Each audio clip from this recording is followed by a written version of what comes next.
Bismillahirrahmanirrahim.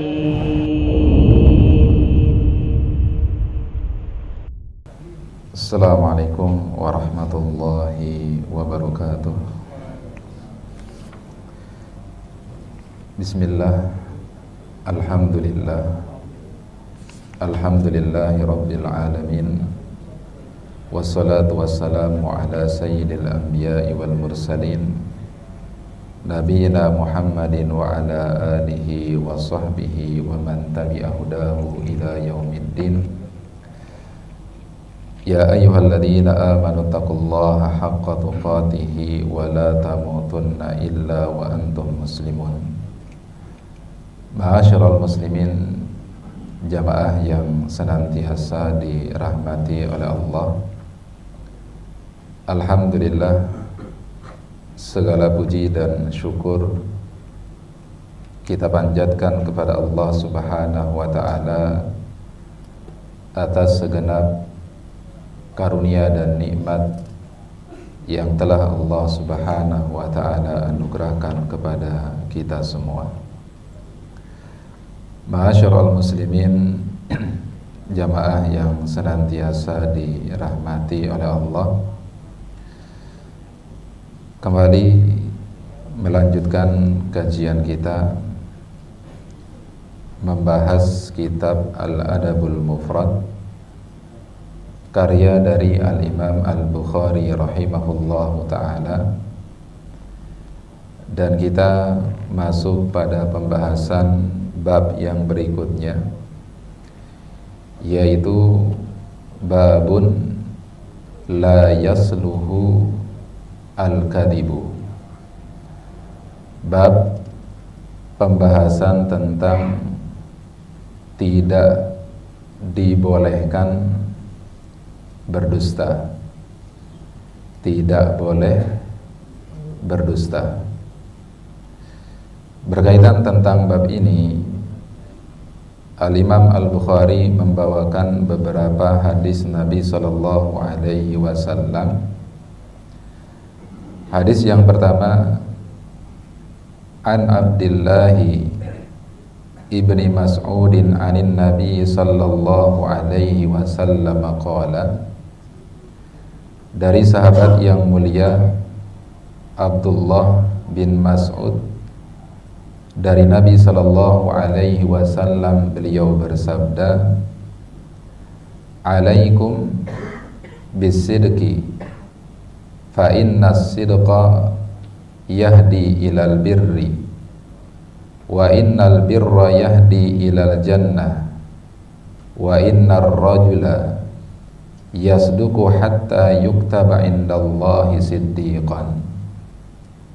Kata Nabi sallallahu alaihi wasallam, hendaklah kalian berlaku jujur, karena sesungguhnya kejujuran itu akan membawa kepada kebaikan, dan sesungguhnya kebaikan akan membawa pelakunya ke surga, dan seseorang akan terus berusaha untuk berlaku jujur sampai Allah Subhanahu wa ta'ala mencatatkan dan menuliskan dia sebagai orang yang jujur.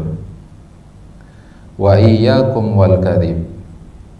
Kemudian kata Nabi sallallahu alaihi wasallam, hendaklah kalian jauhi perbuatan dusta. Fa innal kadhiba yahdi ilal fujur. Karena perbuatan dusta itu bisa membawa kepada keburukan. Wal fujura yahdi ilan nar. Dan keburukan itu bisa membawa pelakunya masuk ke dalam neraka. Wa innar rajula la yakdziba hatta yuktaba indallahi kadzdzaba. Dan seseorang apabila terus menerus berdusta, terus menerus berbohong, maka niscaya Allah Jalla wa'ala akan catatkan dan tuliskan dia sebagai sosok yang pembohong. Ma'asyiral muslimin, jamaah yang senantiasa dirahmati oleh Allah. Di dalam hadis ini setidaknya ada dua yang disampaikan oleh Rasul sallallahu alaihi wasallam, yang mana salah satunya adalah targhib dan yang lainnya adalah tarhib.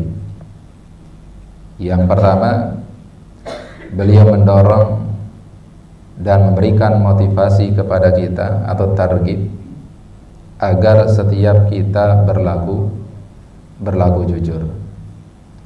Agar setiap kita berlaku jujur.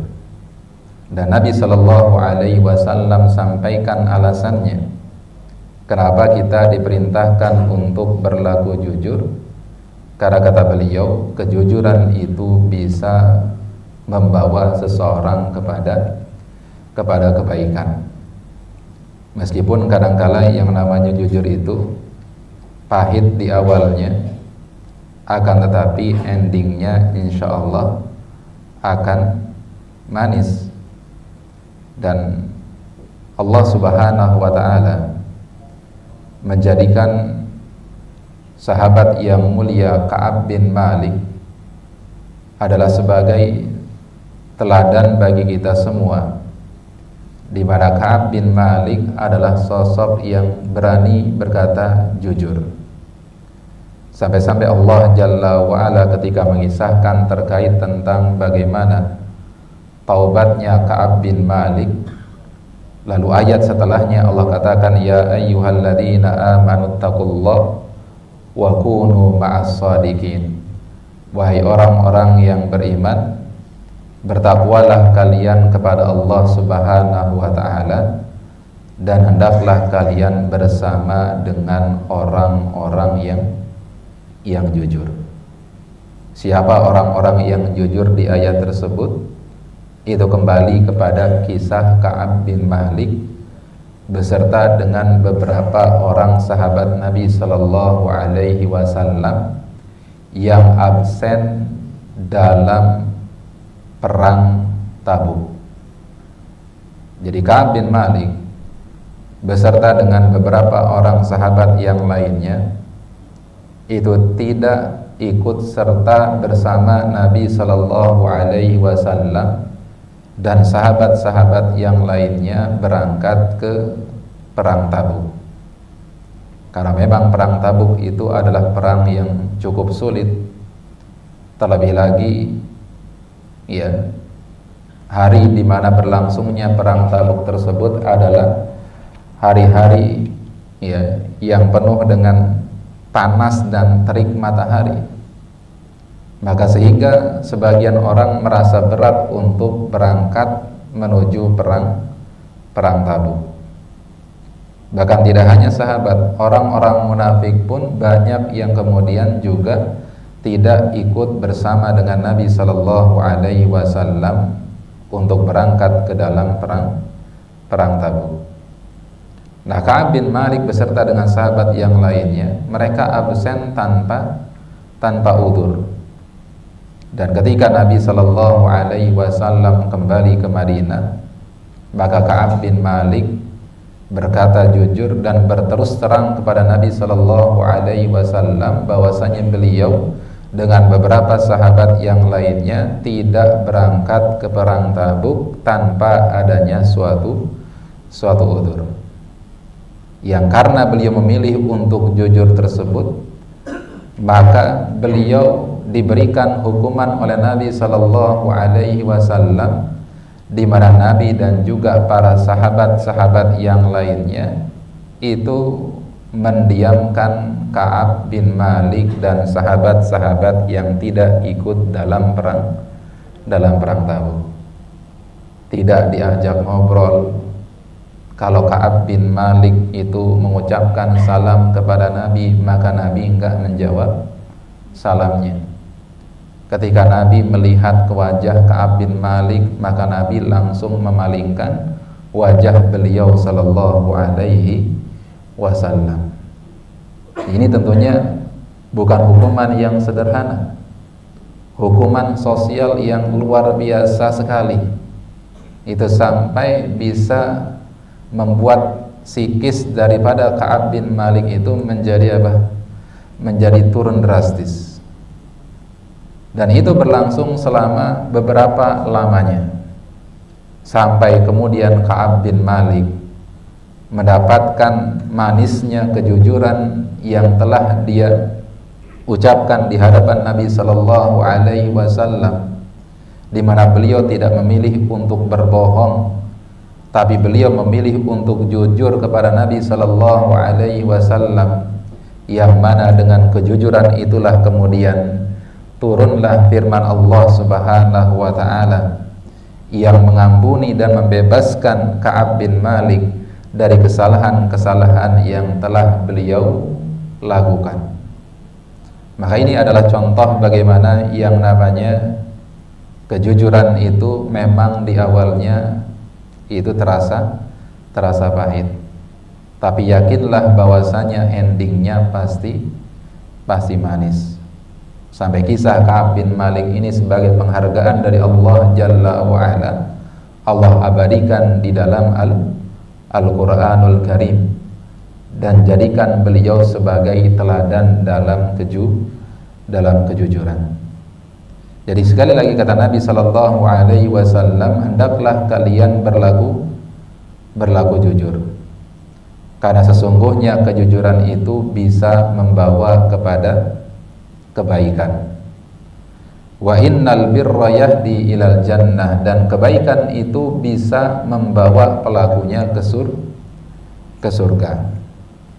Kata sebagian para ulama ketika menjelaskan hadis ini, mereka mengatakan wa yustafadu minhu annahu man taharras sidqa wuffiqa li husnil khitam. Di antara faidah yang bisa diambil dari hadis yang mulia ini, di mana Nabi sallallahu alaihi wasallam memerintahkan kita untuk berlaku jujur. Kenapa?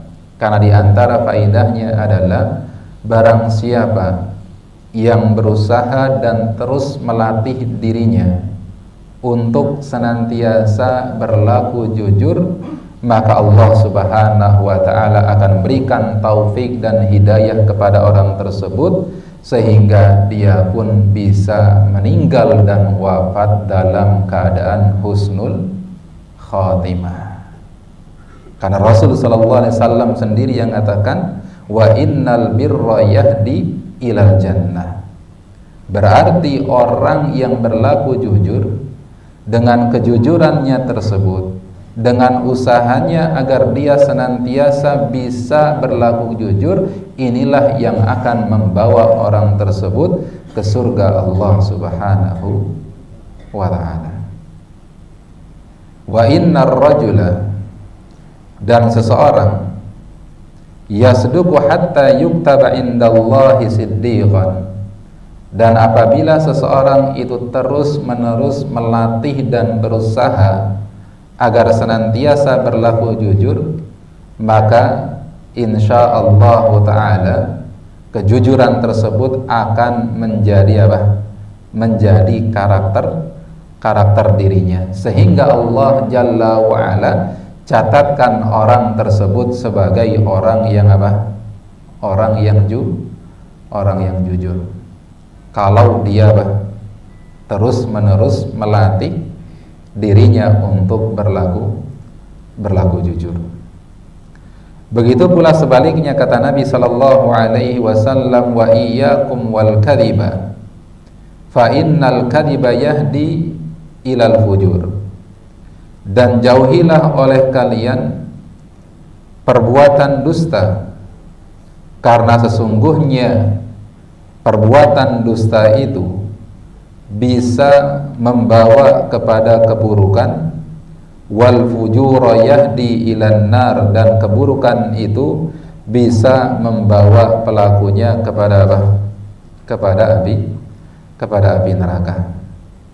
Maka sebagaimana tadi, perbuatan jujur itu diantara sebab seseorang itu akan meninggal dalam keadaan husnul khatimah, Maka kata para ulama, demikian pula yang namanya perbuatan dusta itu juga bisa menjadi sebab di antara sebab seseorang itu akan meninggal dalam keadaan su'ul khatimah wal iyadu billah. Nah, ini disampaikan oleh para ulama.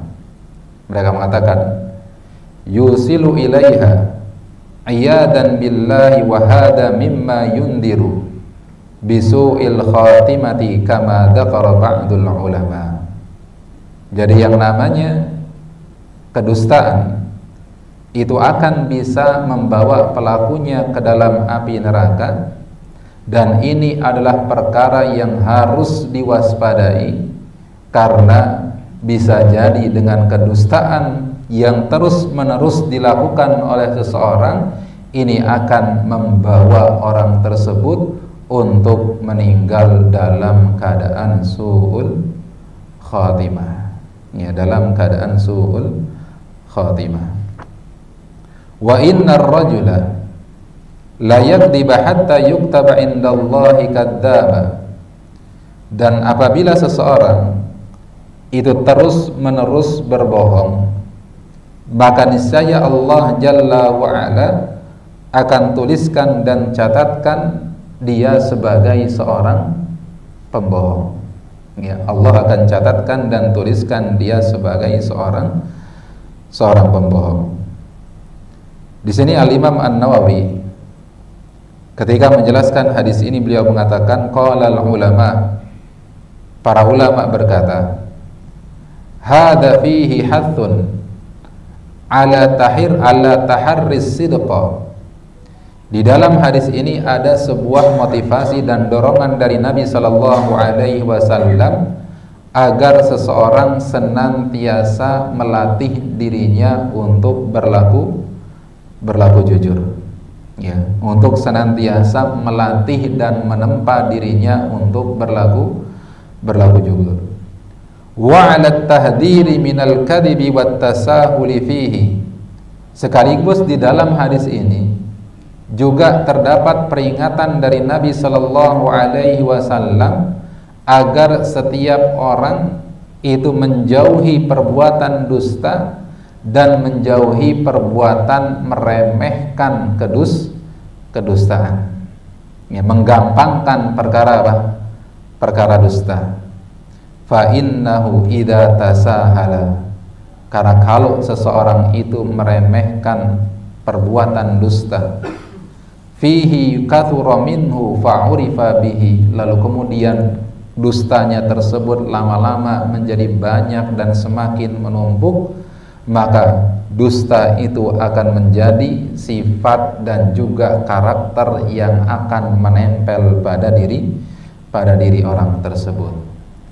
Wa katabahullahu limubalaghatihi siddiqan in i'tadahu au kadzaban in i'tadahu. Lalu kemudian Allah akan mencatatkan dan menuliskan kalau orang itu terbiasa berdusta, maka Allah akan catat dia sebagai tukang dusta, dan kalau dia terbiasa berlaku jujur, maka Allah akan catatkan dia sebagai orang yang jujur.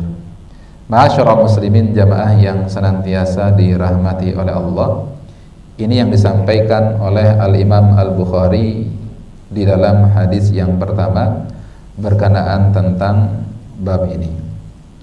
Kemudian di hadis yang kedua, hadis yang juga diriwayatkan oleh sahabat Abdullah bin Mas'ud radhiyallahu taala anhu, an Abdullah qala, ya, dari Abdullah bin Mas'ud beliau berkata, la yasluhu al-kadhibu fi jiddin wala hazlin wala an ya'ida ahadukum waladahu syai'an thumma la yunjizu lahu.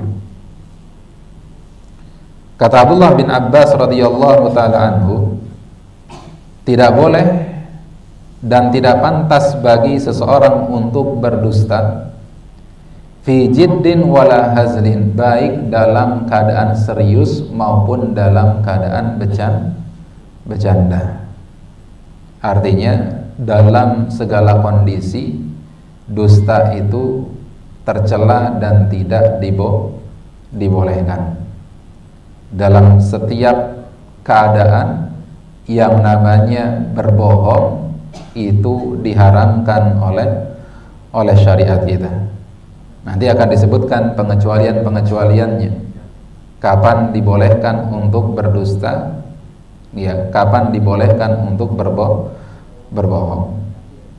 Sampai-sampai di sini Abdullah bin Mas'ud memberikan contohnya dalam hal yang sering kali disepelekan oleh banyak orang, dan perbuatan ini termasuk perbuatan dusta, perbuatan yang diharamkan, yang apabila seseorang melakukannya berarti dia berdosa, berarti dia berdosa. Kata beliau, wala an ya'ida ahadukum waladahu syai'an thumma la yunjizu lahu. Dan tidak boleh atau haram hukumnya kalau ada orang tua yang menjanjikan sesuatu kepada anak-anaknya lalu kemudian dia tidak menepati janjinya.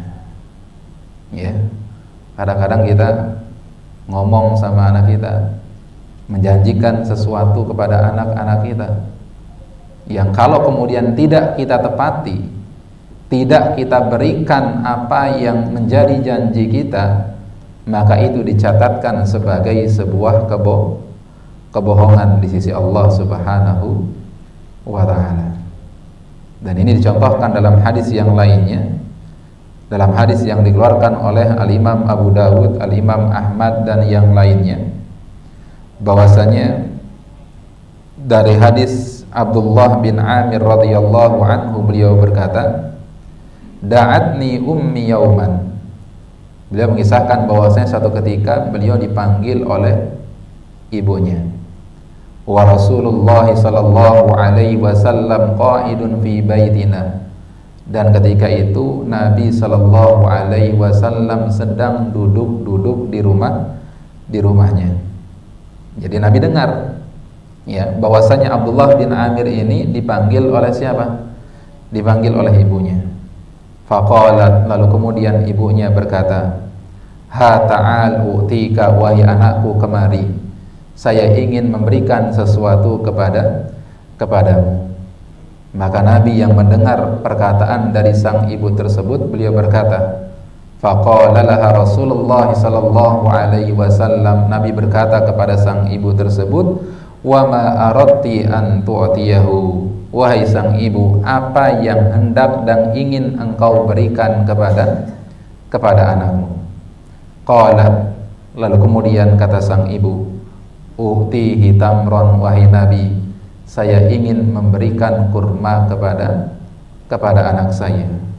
Faqala laha Rasulullah sallallahu alaihi wasallam, lantas kemudian Nabi sallallahu alaihi wasallam bersabda, ama innaki law lam tu'tihi syai'an kutibat alaiki kidbah. Wahai ibu, kalau seandainya, kalau misalkan engkau tadi menjanjikan sesuatu untuk memberikan sesuatu kepada anakmu, lalu kemudian tidak engkau berikan sesuatu kepadanya, maka Allah Subhanahu wa ta'ala akan catat hal tersebut sebagai sebuah kedustaan. Berarti gak ada bedanya, Bang. Kita bohong sama orang dewasa dengan berbohong sama anak kecil, sama-sama dicatat sebagai perbuatan dosa, sama-sama hukumnya haram. Jadi jangan diremehkan. Ya, kadang-kadang kita sering meremehkan perkara-perkara yang seperti ini. Menjanjikan sesuatu kepada anak-anak kita, tapi kita tidak apa? Tapi kita tidak menepatinya. Menjanjikan kepada anak kita untuk pergi ke suatu tempat, tapi tidak apa? Tidak direalisasikan. Berarti ini adalah sebuah kedustaan, ini adalah sebuah kebohongan. Ya, ini tidak apa? Tidak dibolehkan. Ma'asyiral muslimin jamaah yang dirahmati oleh Allah Subhanahu wa ta'ala, ini hadis yang kedua berkenaan tentang bab ini. Masih ada satu hadis lagi, tapi agak panjang. Nah, sampai sini ada pertanyaan? Ada pertanyaan?